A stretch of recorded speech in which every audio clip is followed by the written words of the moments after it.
नमस्ते किसान मित्रों, आज हम इस वीडियो में बात करने वाले हैं हम सभी किसान भाइयों के पसंदीदा कीटनाशक कोराजन इंसेक्टिसाइड के बारे में कि कोराजन का स्प्रे हमें सोयाबीन में फूलों की अवस्था में करना चाहिए या नहीं करना चाहिए, और जब हम इसका स्प्रे करते हैं तो इसके साथ में हमें कौन कौन से फंगीसाइड को नहीं मिलाना चाहिए और कौन कौन से जो एनपीके वाटर सोल्यूबल खाद आते हैं जिनको मिलाकर हम स्प्रे करते हैं तो कौन कौन से खाद को इसके साथ में नहीं मिला सकते।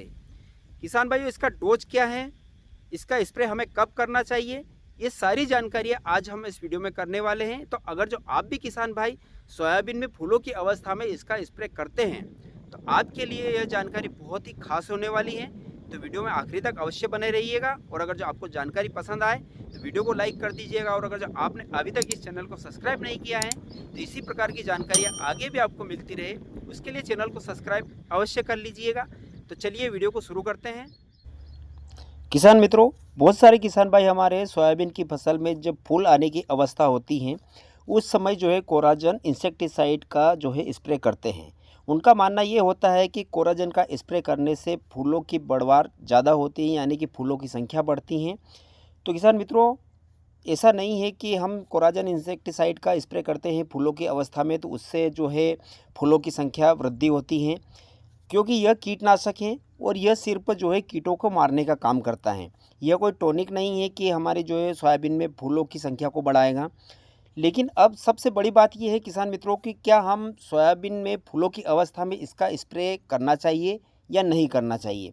तो किसान मित्रों, मैं एक बात आपको बता दूं कि इसके अंदर जो टेक्निकल चलता है क्लोरिंट्रानिलीप्रोल जो टेक्निकल आता है, जिसके कारण क्या होता है कि सोयाबीन में जब हम फूलों की अवस्था में इसका स्प्रे करते हैं तो इसमें थोड़ा सा फूल आना ड्रॉप हो जाते हैं, यानी कि जब स्प्रे करने के बाद में जो फूल आते हैं वह कुछ समय के लिए रुक जाते हैं।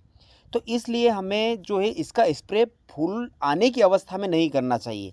या तो हमारी सोयाबीन में जब पर्याप्त मात्रा में यूँ समझ लो कि सभी फूल आ चुके हों और थोड़े बहुत यानी कि 50% फलियों में कन्वर्ट होना शुरू हो गए हो, उस समय अगर जो आप स्प्रे करेंगे तो इसका रिजल्ट आपको बहुत ही अच्छा देखने को मिलेगा।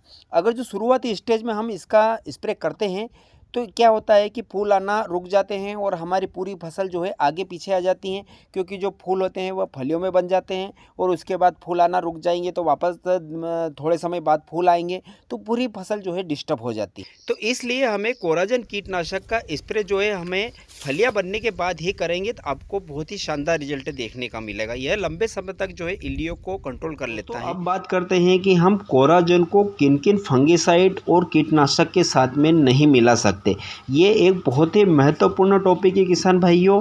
अगर जो हम किसी अन्य दवाई के साथ में मिलाते हैं और हमें पता नहीं होता है कि इसके साथ में हमें इस कोराजन को नहीं मिलाना चाहिए तो हमारा पैसा यूं ही बर्बाद होता है और इसके हमें बिल्कुल भी रिजल्ट नहीं मिलते हैं। तो किसान भाइयों, यह बड़े ध्यान से आप चाहे तो स्क्रीनशॉट ले लीजिए या फिर इसको एक कॉपी लेकर नोट कर लीजिए कि सबसे पहले किसान भाइयों जिनके अंदर सल्फ़र की मात्रा होती है, जैसे कि टेबुकोनाजोल प्लस सल्फ़र जो फंगिसाइड आता है, उसके साथ में हमें कोराजन को कभी भी नहीं मिलाना चाहिए। इसके बाद में जिन भी फंगिसाइड के अंदर सल्फ़र की मात्रा होती हैं उसके साथ में भी कोराजन को नहीं मिलाना चाहिए। इसके बाद जो हमारा एनपीके जो घुलनशील खाद होता है और जो टॉनिक होते हैं जिनके अंदर boron, sodium, ammonium, calcium, lithium, potassium, hydroxide जिनके अंदर भी मौजूद हो उनके साथ में भी कोराजन को नहीं मिलाना चाहिए, नहीं तो आपको बिल्कुल भी कोराजन के रिजल्ट देखने को नहीं मिलेंगे। तो इस बात का विशेष करके ध्यान रखिए किसान साथियों। दोस्तों, आइए अब जानते हैं कि यह किन किन इंसेक्ट यानी कि किन किन कीटों को कंट्रोल करता है और कितने दिनों का तक इसका असर देखने को मिलता है। उसके साथ में यह रिंग कटर को भी कंट्रोल करता है नहीं कर पाता है। तो सबसे पहले बात करते हैं किसान भाइयों इसमें टेक्निकल कंपोजिशन की। तो इसमें टेक्निकल चलता है क्लोरिंट्रानिलीप्रोल 18.5%, जो कि एक बहुत ही ब्रांडेड ग्रुप का टेक्निकल है। और यह यूँ समझ लो कि जितने भी प्रकार की चबाने वाले कीट यानी कि इल्लियाँ हैं, जैसे कि सेमीलूपर, अमेरिकन सुंडी, तंबाकू इल्ली, फल छेदक इल्ली, तना छेदक इल्ली के साथ साथ में जितने भी प्रकार की इल्लियाँ हैं इनको आसानी से कंट्रोल कर लेता है।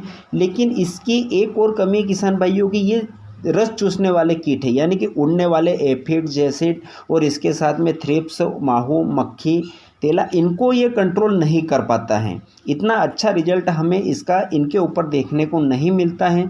इसके साथ में किसान भाइयों हमें एक और दवाई को ऐड करना पड़ेगी, जब जाके हमें इसका बहुत ही बढ़िया रिजल्ट मिलेगा। इसके बाद में किसान भाइयों इसका जो वीडियो पर इसका बहुत ही अच्छा असर हमें देखने को मिलता है।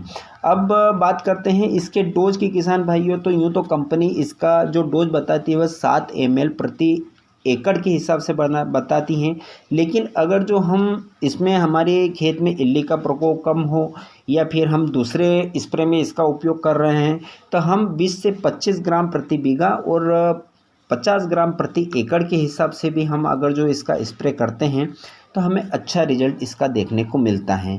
अब इसका अगर जो टाइम पीरियड की अगर जो हम बात करें, इसका असर हमें कितने दिनों तक हमारी फसल में देखने को मिलेगा, तो 20 से 25 दिनों तक आपकी फसल में यह किसी भी प्रकार के कीटों का अटैक नहीं होने देती हैं। दोस्तों, जब भी आप कोराजन का अपनी फसल में स्प्रे करें तो एक बात का विशेष ध्यान रखें, इसको अकेला स्प्रे न करें। इसके साथ में या तो आप प्रोफेनोसाइफर को मिलाकर स्प्रे कीजिए, या लेमडासाइलोथेन जो आती है उसको मिलाकर स्प्रे कीजिए, या फिर जो क्लोरोसाइफर जो आती हैं उसको मिलाकर स्प्रे करेंगे तो आपको एक बहुत ही बढ़िया रिजल्ट मिलेंगे किसान भाइयों। इल्ली और जो रस चूसने वाले कीट होते हैं उन पर बहुत ही अच्छा नियंत्रण देखने को मिलेगा। उसके बाद कुछ किसान भाइयों के कमेंट आ रहे थे कि जो एफएमसी की कोराजन होती हैं, इसके अलावा जिनके अंदर क्लोरइंट्रानिलिप्रोल 18.5% हमें मिलता है, क्या हम अन्य कंपनी की दवाई ले सकते हैं? तो किसान भाइयों बिल्कुल ले सकते हो, क्योंकि जो बनाने वाली कंपनी है वह एफएमसी है। सिर्फ मार्केटिंग दूसरी अन्य कंपनियां करती हैं, जो एफएमसी अन्य कंपनियों को बेचता है और वह अन्य कंपनियां मार्केटिंग करती हैं, जैसे कि धानुका का भी आता है, यूपीएल का भी आता है।